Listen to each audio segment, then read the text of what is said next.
नमस्कार दोस्तों, मैं ऑलवेज विकास फिर से एक बार हाजिर हूँ आपके सामने घरेलू हिंसा के प्रति जागरूकता बढ़ाने की अपनी मुहिम को आगे बढ़ाने का प्रयास करता हुआ। तो दोस्तों, मेरा सीजन 2 शुरू हो चुका है और अगर आपने नहीं सुना है इसे तो कृपया अभी सुनिए ताकि आपको ये वीडियो और आने वाली वीडियो समझ में आए। मैंने बेसिकली कहा था कि अगर कोई पीड़ित है तो उसके पास दो विकल्प हैं। यदि वो मजबूत पीड़ित है तो वो इस हिंसा के कुचक्र से बाहर निकलने के लिए प्रयास कर सकता है और अपने जीवन को बेहतर बना सकता है। पर यदि पीड़ित ही कमजोर है, आत्मविश्वास उसमें कम है या डरपोक है, तो उसके लिए इस कुचक्र से लड़ना एक बहुत ही समझदारी वाला विकल्प नहीं है। उसके लिए जो विकल्प होगा, जो कि जादुई ट्रिक होगी, मैजिकल ट्रिक होगी, वो मैं आपको बताने जा रहा हूँ। जैसे पिछले वीडियो में मैंने एक बहुत ही जादुई ट्रिक बताई थी जो वास्तव में काम करती है और मैंने देखा है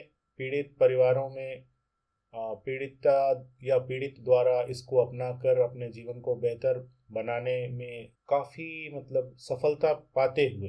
तो इस ऑडियो में मैं आपको एक और तरीका बताऊंगा जहां पे पीड़ित शायद लड़ नहीं सकता, उतना सामर्थ्य नहीं है, उसमें उतना आत्मविश्वास नहीं है।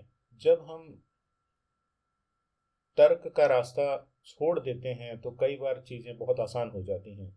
तो वो जो दूसरी तकनीक है जो कि इस्तेमाल करनी चाहिए, जो कि आपके वैवाहिक जीवन को काफ़ी बेहतर कर सकती है, वो दरअसल ये है कि सब कुछ एक परम सत्ता की मर्जी पर डाल दीजिए कि जो भी मेरे जीवन में हो रहा है वो ऊपर वाले की मर्जी है। ये ऊपर वाले का लिखा हुआ है, ये मेरा भाग्य है। और इसके अलावा एक उम्मीद पाल लीजिए, फिंगर्स क्रॉस कर लीजिए कि जो भी होगा अच्छा ही होगा, जो भी हो रहा है अच्छा हो रहा है। तो जब आप एक ऐसा माइंडसेट बना लेते हैं तो आप सच को एक तरह से नकार देते हैं, इग्नोर कर देते हैं और आप ऐसी झूठी दुनिया में जी सकते हैं जिसमें आपको सुकून ज़्यादा मिलेगा। ये कहानी शुरू होगी जब आपके ऊपर पहली बार अब्यूज़ होता है, पहली बार आप पे हिंसात्मक हमला कह लीजिए, मानसिक हमला कह लीजिए, शारीरिक हमला कह लीजिए, मौखिक हमला कह लीजिए, आर्थिक हमला कह लीजिए। तो आप स्वयं पे शक कीजिए कि शायद मेरी ही गलती है। तो ये जब आप पहली बार पहले थप्पड़ पे आप ये एक्सेप्ट कर लेते हैं कि मेरी ही गलती है, तो आगे के थप्पड़ों के लिए रास्ता खुल जाता है।